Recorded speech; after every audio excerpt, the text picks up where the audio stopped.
example lang talaga ni Jome.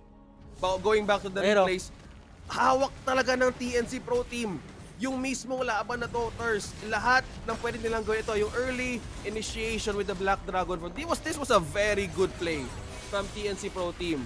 At sobrang ganda na naging counter ni Bentings to have a follow-up against Chakno as well.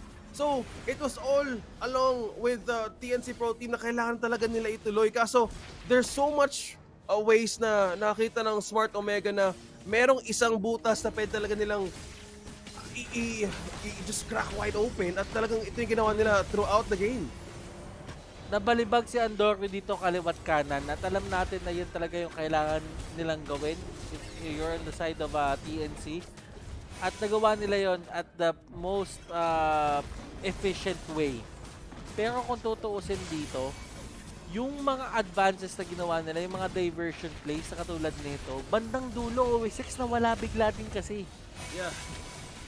Nawala din yung pagiging risky na players ng side ng TNC. Nung unang mga minuto na itong larong to, nung pagkakuha nila ng diversion, risky play sila bigla. Tapos biglang nung pabandang dulo na, dumisiplina ng todo. May pakakamdam ako dapat, ewan ko, sa akin lang parang kailangan ata may disiplina, pero kailangan pa rin, nag-risk ka pa rin.